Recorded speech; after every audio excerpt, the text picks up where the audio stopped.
Chiyaan Vikram Tamil cinema के एक ऐसे बेहतरीन एक्टर जो फिल्मों में न केवल अपने डेडिकेशन के लिए बल्कि फिल्मों में उनके द्वारा निभाए गए किरदारों के लिए एक्सट्रीम बॉडी ट्रांसफॉर्मेशन करने के लिए जाने जाते हैं। अगर आप उनकी फिल्मों के ऊपर एक नज़र डालेंगे तो ऐसी फिल्मों की भरमार मिलती है जहां पर उन्होंने अपने आप को इतना ज़्यादा फिजिकली ट्रांसफॉर्म किया कि फिल्म में अपने किरदार को निभाते निभाते चियान विक्रम को हेल्थ इशू तक होने लगे थे। मतलब किसी एक्टर के द्वारा अपनी फिल्म में निभाए गए किरदारों के लिए इतना एक्सट्रीम डेडिकेशन केवल तमिल सिनेमा ही नहीं बल्कि पूरे इंडियन सिनेमा में भी बहुत ही रेयर एक्टर्स में देखने के लिए मिलता है। और चियान विक्रम की यही चीज बाकी एक्टर्स के कंपैरिजन में उनको बहुत अलग बनाती है। उनकी फिल्म सेतु, काशी, पीथमगन, अपरिचित, कंठास्वामी और आई जैसी फिल्में देखकर हम सब बड़े हुए हैं और उनकी इन फिल्मों ने हमारे दिलो दिमाग पर इतना गहरा इंप्रेशन छोड़ा है जो कभी भुलाया नहीं जा सकता है। चियान विक्रम को एक्टिंग में पीएचडी मिली है जो बहुत ही कम एक्टर्स को मिलती है। इसके अलावा उनके हिस्से में national award, film fair award और कई इंटरनेशनल अवार्ड्स भी आए हैं।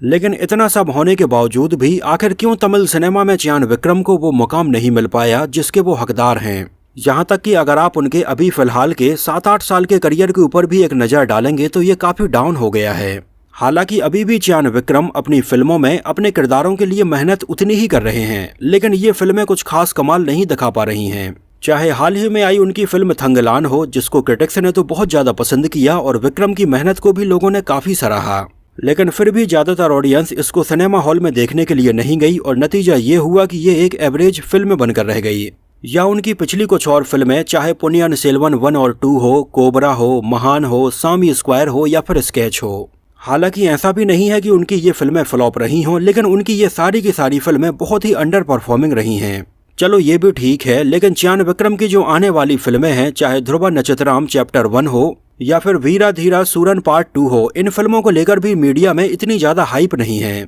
यहाँ तक कि खुद चियान विक्रम के बहुत सारे फैंस को ये पता भी नहीं होगा कि उनकी ये फिल्में रिलीज होने वाली हैं। तो आखिर वो कौन से रीजन रहे कि चियान विक्रम का करियर इतना ज्यादा डाउन हो गया है, जबकि उनके साथ के और बाकी एक्टर्स चाहे सूर्या हो, थाला अजीत हो या फिर थालापथी विजय हो। चलो इनमें से अगर थाला अजीत को भी छोड़ दें जिनकी पिछली फिल्में कुछ खास नहीं चल पाई हैं और पैन इंडिया लेवल पर भी वो कमाल नहीं दिखा पाए हैं, लेकिन सूर्या और थालापथी विजय ने पिछले कुछ सालों में पैन इंडिया लेवल पर अपनी इतनी फैन फॉलोइंग बनाई है कि आज केवल तमिल सिनेमा ही नहीं बल्कि पैन इंडिया लेवल पर इनकी फिल्मों के बारे में छोटी छोटी अपडेट्स भी लोग जानना चाहते हैं। जबकि गौर करने वाली बात यह है कि इनमें से ज्यादातर एक्टर्स अपनी फिल्म के प्रमोशन के लिए कहीं जाते ही नहीं हैं, लेकिन चियान विक्रम ने अपनी पिछली फिल्मों का प्रमोशन पैन इंडिया लेवल पर काफी किया है। जैसे उन्होंने अपनी पिछली फिल्म थंगलान का प्रमोशन कई जगह पर पैन इंडिया लेवल पर भी किया है, लेकिन पता नहीं क्यों ऑडियंस उनकी फिल्मों से शायद उतना कनेक्ट नहीं कर पा रही है या अचानक से उनसे इतनी ज्यादा कट हो गई है। जबकि आप उनकी फिल्मों के बारे में ये भी नहीं कह सकते हैं कि वो अपनी फिल्मों में वेरिएशन नहीं कर रहे हैं।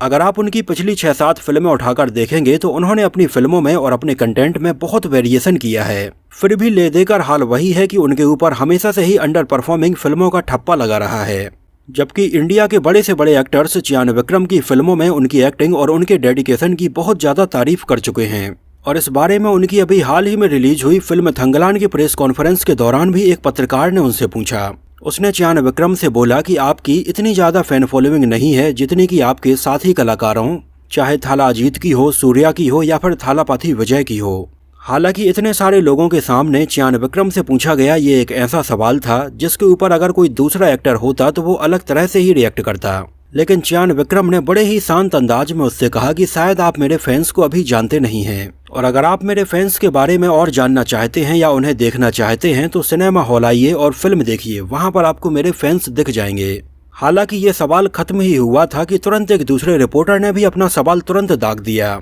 उसने चियान विक्रम से बोला कि तमिल सिनेमा के टॉप 3 एक्टर्स में भी आपकी गिनती नहीं होती है और शायद अगर उनकी जगह पर कोई और दूसरा एक्टर होता तो इसका जवाब भी थोड़ी ऑफेंड होकर ही देता, लेकिन चियान विक्रम ने इसका भी जवाब बड़े ही शांत अंदाज में दिया। उन्होंने कहा कि उनकी गिनती तमिल सिनेमा के टॉप एक्टर्स में होती है या नहीं इससे उन्हें बहुत ज्यादा फर्क नहीं पड़ता है और ये उतना इम्पोर्टेंट भी नहीं है, बल्कि इम्पोर्टेंट ये है कि ऑडियंस को उनकी फिल्में कैसी लगती हैं और ऑडियंस उन्हें कितना पसंद करती है। और उन्होंने आगे बोला कि जहां तक उन्हें लगता है कि उनकी फिल्में सभी लोग पसंद करते हैं और उन्हें बहुत ज्यादा प्यार करते हैं। इसके बाद उन्हीं रिपोर्टर्स में से एक चियान विक्रम का फैन तुरंत उनके सपोर्ट में आकर खड़ा हो गया और सबके सामने उसने बोला कि चियान विक्रम का शायद कोई भी हेटर्स नहीं होगा। लेकिन वहीं दूसरी तरफ आप जो तमिल सिनेमा के टॉप एक्टर्स की बात कर रहे हैं, चाहे थालापति विजय हों, थाला अजीत हों या फिर सूर्या हों, इनके फैंस भले ही ज्यादा हों लेकिन इनके हेटर्स भी हैं, लेकिन चियान विक्रम का कोई हेटर्स नहीं है। हालांकि ये प्रेस कॉन्फ्रेंस बड़े ही आराम से यहाँ पर खत्म हो गई, लेकिन यहाँ पर ये सोचने वाली बात है कि कभी क्यों चियान विक्रम की गिनती थालापति विजय, थाला अजीत और सूर्या जैसे एक्टर्स में नहीं की जाती है। तो चलिए इस वीडियो में एक क्विक एनालिसिस करने की कोशिश करते हैं। देखिए, चियान विक्रम ने फिल्मों में अपनी जगह बनाने में बहुत ज्यादा स्ट्रगल किया है और लगभग पूरे 90 के दशक में लगभग 10 सालों तक वो फिल्मों में छोटे छोटे रोल्स प्ले करते आए हैं और 90 के दशक में ज्यादातर सपोर्टिंग रोल वो मलयालम और तेलुगु फिल्मों में करते आए हैं। और चियान विक्रम को अपने करियर की पहली बड़ी ब्रेक थ्रो फिल्म मिली थी साल 1999 में डायरेक्टर बाला की फिल्म सेतु, जिसका रीमेक ही आगे चलकर सलमान खान ने बॉलीवुड में तेरे नाम के नाम से बनाया था। उस समय फिल्म सेतु को बनने में 3 से 4 साल का समय लग गया था और चियान विक्रम ने इसके लिए अपने आप को बहुत ज्यादा फिजिकली ट्रांसफॉर्म किया था और फाइनली फिल्म रिलीज हुई और ये सुपर डुपर हिट रही। और फिल्म में निभाए गए उनके किरदार के नाम चियान के बाद ही विक्रम के फैंस उनके नाम के आगे चियान ही लगाने लगे थे। और उस समय फिल्म में अपने किरदार के लिए जितना डेडिकेशन चियान विक्रम ने दिखाया था उतना बहुत ही रेयर एक्टर्स दिखा पाते हैं। तो कुछ अपने इस डेडिकेशन की वजह से भी चियान विक्रम लोगों की नजर में आ गए। उस समय सेतु के बाद लगभग 4-5 सालों तक उनकी कुछ ऐसी फिल्में हमें देखने के लिए मिली जिनमें ढिल, जेमिनी, सामी, अरुल, धूल और अपरिचित जैसी फिल्में शामिल हैं। और उस समय इन सारी ही फिल्मों में विक्रम ने इतने अलग अलग किरदार निभाए जो किसी भी दूसरी फिल्म से नहीं मिल रहे थे। इसी दौरान उनकी फिल्म पीथमगन भी आई थी, जिसमें तो उन्होंने बिल्कुल एक्सट्रीम लिमिट ही क्रॉस कर दी थी। उस समय कई महीनों तक चियान विक्रम अपने दांतों को गंदा किए हुए, अपने मुंह को काला किए हुए बिल्कुल पागलों की तरह घूमने लगे थे। और उस समय जब पीथमगन रिलीज हुई तो लोगों ने इसको बहुत ज्यादा पसंद किया और इसमें चियान विक्रम की परफॉर्मेंस के लिए उन्हें बेस्ट एक्टर का नेशनल अवार्ड दिया गया। ये वो समय था जब तमिल सिनेमा के जाने माने डायरेक्टर चाहे बाला हों या हरी हों, उन्होंने विक्रम के टैलेंट को पहचाना और विक्रम के टैलेंट के हिसाब से ही ये उस समय इतनी चैलेंजिंग फिल्में और इतने चैलेंजिंग रोल लेकर आते और विक्रम उसको बड़े ही बेहतरीन तरीके से निभाते। और आगे चलकर डायरेक्टर एस शंकर के साथ में आई फिल्म अपरिचित ने तो उन्हें बिल्कुल एक अलग ही ऊंचाई पर लाकर खड़ा कर दिया था। और वाकई में चियान विक्रम उस समय तमिल सिनेमा में उस ऊंचाई पर थे जहां पर थालापति विजय, थाला अजीत और सूर्या भी नहीं थे। लेकिन आने वाले 5 से 6 सालों में ही ये किसको पता था कि चियान विक्रम से आगे ये सभी निकल जाएंगे। तो यहाँ पर समझने वाली बात यह है कि चियान विक्रम को जहाँ इतने चैलेंजिंग रोल्स में लोग पसंद कर रहे थे, तो वहीं चियान विक्रम एक एक फिल्म को कंप्लीट करने के लिए बल्क में अपनी डेट्स भी दे दिया करते थे, जिसका नतीजा ये होता था कि उनकी फिल्म को बनने में बहुत ज्यादा समय लग जाता था और वो इस बीच और दूसरी फिल्म भी नहीं करते थे। फिल्म अपरिचित में उन्होंने शंकर को अपनी बल्क में डेट्स दे दी थी। हालांकि ये फिल्म सुपर डुपर हिट रही थी, लेकिन 2005 के बाद में उनकी फिल्म माजा, भीमा और कंठा स्वामी जैसी फिल्में आईं जिनके लिए भी चियान विक्रम ने बल्क में डेट्स दे दी थी, जिसका नतीजा ये हुआ कि जहां अपरिचित के बाद में उनके फैंस उनकी और फिल्मों का इंतजार कर रहे थे, लेकिन अपरिचित के लगभग 2 से 3 सालों तक उनकी कोई बड़ी फिल्म रिलीज ही नहीं हुई। इस दौरान उनकी फिल्म कंठा स्वामी के लिए उन्होंने अपनी बल्क में डेट्स दे दी थी, जिसको बनने में लगभग 3 सालों का समय लग गया था। इसको बनने में कुछ देरी इसलिए भी हुई क्योंकि इसमें पहले मेन विलेन के तौर पर रघुवरन को साइन किया गया था, लेकिन लगभग आधी फिल्म की शूटिंग के बाद रघुवरन की मृत्यु हो गई थी और बाद में उनकी जगह पर आशीष विद्यार्थी को साइन किया गया और दोबारा से फिल्म की पूरी शूटिंग हुई और इसमें बहुत ज्यादा समय लग गया था, जिसका रिजल्ट ये हुआ कि जब फिल्म कंठा स्वामी को अनाउंस किया गया था उस समय तो इसको लेकर लोगों के बीच में बहुत ज्यादा एक्साइटमेंट था, लेकिन ये फिल्म इतना डिले होने के बाद रिलीज हुई कि ऑडियंस का पूरा एक्साइटमेंट ही खत्म हो गया। और अपरिचित के बाद में चियान विक्रम जो अपने करियर में इतने ऊंचाई पर थे, 2-3 सालों तक उनकी कोई फिल्म नहीं आई और वो काफी नीचे आ गए। लेकिन इसके बाद भी उन्होंने अपनी फिल्में करने के तरीके में शायद कोई बदलाव नहीं किया। आगे चलकर उन्होंने मणिरत्नम सर की फिल्म रावणन के लिए भी बल्क में अपनी डेट्स दे दी थी। हालांकि फिल्म रावणन चली, लेकिन विक्रम को उनकी पिछली फिल्मों को जितना पसंद नहीं किया गया। आगे चलकर विक्रम देवा थिरुमगई, थांडवम और राजा पट्टई जैसी फिल्मों में नजर आए। ये फिल्में भी ठीक ठाक ही चली, कोई बहुत अच्छा कलेक्शन नहीं कर पाई, लेकिन इन फिल्मों के लिए उन्हें अवार्ड्स काफी मिले। आगे चलकर उनकी फिल्म आई और इरुमुगन आई, जिसमें उनके काम को लोगों ने काफी पसंद किया गया, लेकिन अगेन वही हुआ कि ये फिल्में भी चियान विक्रम के करियर को और ज्यादा ऊंचाई पर नहीं ले जा पाई। अब यहाँ पर गौर करने वाली बात यह है कि ऐसा इसलिए भी था क्योंकि उन्होंने अपनी पिछली फिल्मों से इतनी हाई एक्सपेक्टेशन सेट कर दी थी कि पता नहीं ऑडियंस उनसे आखिर क्या ही डिमांड करने लगी थी। उनकी इतनी बेहतरीन फिल्में भी बॉक्स ऑफिस पर उतना नहीं चल पा रही थीं। जबकि दूसरी तरफ अगर देखा जाए तो थालापति विजय, थाला अजीत और सूर्या की मास मसाला फिल्में उनसे अच्छा कलेक्शन कर रही थीं। आगे चलकर तमिल सिनेमा में नए नए डायरेक्टर्स आ रहे थे, फिल्में बदल रही थीं और ऑडियंस का टेस्ट भी बदल रहा था। इस दौरान चियान विक्रम के साथ में कुछ ऐसा भी हो रहा था कि जो स्क्रिप्ट वो सिलेक्ट कर रहे थे वो उतना कमाल नहीं दिखा पा रही थी और चियान विक्रम की आने वाली 3 से 4 फिल्में उतना अच्छा कलेक्शन नहीं कर पाईं। इस दौरान उन्होंने कुछ मास मसाला वाली हल्की फुल्की फिल्में भी की जिसमें उन्हें अपने आप को फिजिकली ट्रांसफॉर्म करने की जरूरत ही नहीं थी। लेकिन इस समय तक हुआ कुछ ऐसा कि ऑडियंस चियान विक्रम को ऐसी फिल्मों में टाइपकास्ट कर चुकी थी।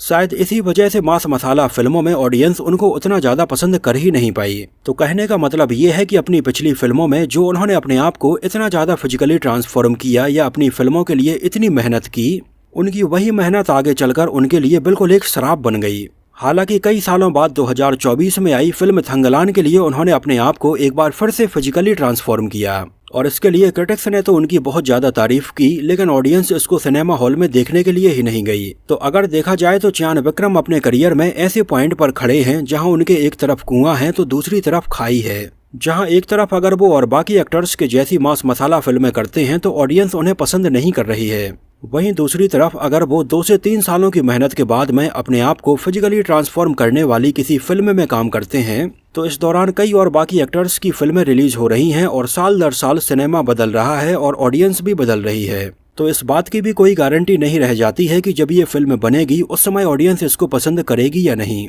चियान विक्रम सर मेरे हमेशा से ही one of the favourite actors में रहे हैं और मैं ये चाहता हूं कि एक अच्छी फिल्म के साथ में उनका कमबैक हो और मुझे लगता है कि चियान विक्रम को आज के टाइम पर तमिल सिनेमा के जो यंग टैलेंटेड डायरेक्टर्स हैं जैसे लोकेश कनगराज जिन्होंने कैथी, विक्रम और लियो जैसी बेहतरीन फिल्में बनाई हैं, इनके अलावा एच विनोद और नेल्सन दिलीप कुमार जिन्होंने जेलर जैसी फिल्में बनाई है, इनके साथ में आगे फिल्में बनाना चाहिए क्योंकि ये यंग डायरेक्टर्स हैं और आज के टाइम पर ऑडियंस को क्या देखना है ये उसको भी भली भांति समझते हैं। तो as a true Chiyaan Vikram fan मुझे लगता है कि उन्हें ऐसे ही डायरेक्टर्स की जरूरत है क्योंकि विक्रम को बस एक अच्छी स्क्रिप्ट और अच्छे डायरेक्टर की जरूरत है, बाकी तो फिल्म में कितनी भी मेहनत हो विक्रम उसमें बिल्कुल आग लगा देते हैं। इस बारे में अगर मैं शायद अपनी एक और राय बताऊं तो आप में से बहुत सारे लोग शायद इसको पसंद ना करें और मुझे गालियां ही बकने लगें, लेकिन फिर भी इस वीडियो में अगर हम उनके करियर के लिए कुछ सॉल्यूशन की बात कर रहे हैं तो इसको बताना भी जरूरी है। मुझे लगता है कि आज के टाइम पर चियान विक्रम को तमिल सिनेमा के ग्रेटेस्ट डायरेक्टर मणिरत्नम सर और एस शंकर जैसे डायरेक्टर्स जिन्होंने अपने पास्ट में एक से बढ़कर एक फिल्में बनाई हैं और तमिल सिनेमा में अलग अलग ट्रेंड सेट किए हैं, और अगर मैं ये कहूँ कि तमिल सिनेमा की पूरी एक जनरेशन इनसे इंस्पायर्ड है तो ये गलत नहीं होगा। लेकिन चाहे मणिरत्नम सर हो या फिर एस शंकर हो, आज के ऑडियंस के हिसाब से शायद उनकी सोच कहीं न कहीं मैच नहीं हो पा रही है। शंकर की पिछली फिल्म कमल हसन के साथ में आई इंडियन 2 बॉक्स ऑफिस पर इतनी बुरी तरह से फ्लॉप हुई कि ये फिल्म अपने बजट को भी रिकवर नहीं कर पाई और OTT वाले भी इसे कम दामों में खरीदने के लिए तैयार नहीं थे। यहाँ तक कि कुछ खबरें तो ऐसी भी आ रही हैं कि उनकी film Indian 3 directly cinema hall में नहीं बल्कि OTT पर ही रिलीज होगी। खैर इसमें कितनी सच्चाई है या नहीं इस बारे में तो हम अभी कुछ नहीं कह सकते हैं, लेकिन अभी एक खबर ऐसी भी आ रही थी जिसमें ये कहा जा रहा था कि चियान विक्रम एक बार फिर से एस शंकर के साथ में एक फिल्म में काम करने वाले हैं, जिसके लिए एक बार फिर से चियान विक्रम सर उन्हें अपनी बल्क में डेट्स दे देंगे और ये बहुत ही रिस्की होगा। कुछ ऐसा ही मणिरत्नम सर की आई दोनों फिल्में पुनियन सेल्वन के लिए भी चियान विक्रम ने उन्हें बल्क में डेट्स दे दी थी। जो फिल्में वैसे तो चली, क्रिटिक्स ने इनको पसंद किया, लेकिन ये कुछ बाहुबली टाइप कमाल नहीं दिखा पाई। तो विक्रम सर अभी अपने करियर के उस पॉइंट पर खड़े हुए हैं जहां पर उन्हें आने वाली फिल्में बहुत ध्यान से साइन करनी चाहिए, और मेरा ये कहना है कि एस शंकर के साथ में और मणिरत्नम सर के साथ में वो भले ही फिल्में करें लेकिन इतनी ज्यादा बल्क में डेट्स ना दें कि इन फिल्मों की शूटिंग के दौरान वो अपनी और दूसरी फिल्मों के ऊपर ध्यान ही ना दे पाएं। खैर अपनी फिल्मों में इतने डेडिकेशन और इतने मेहनत के बाद भी अगर आज के टाइम पर उनकी फिल्में नहीं चलती हैं तो एज अ ट्रू फैन मुझे तो काफी बुरा लगता है। बाकी आपका चियान विक्रम सर के बारे में क्या कहना है, आपका उनके करियर के बारे में क्या ओपिनियन है, क्या राय है, उन्हें अभी हाल फिलहाल कैसी फिल्मों में काम करना चाहिए, हमें डिटेल में जरूर बताना। तो इस वीडियो में इतना ही। अगर ये वीडियो आपको पसंद आया हो, मेरी मेहनत आपको पसंद आई हो तो उसको प्लीज लाइक करके मुझे इस बात का जवाब जरूर दीजिए। तो मिलते हैं किसी नए वीडियो में कुछ और ऐसी ही इंटरेस्टिंग और रोचक बातों के साथ।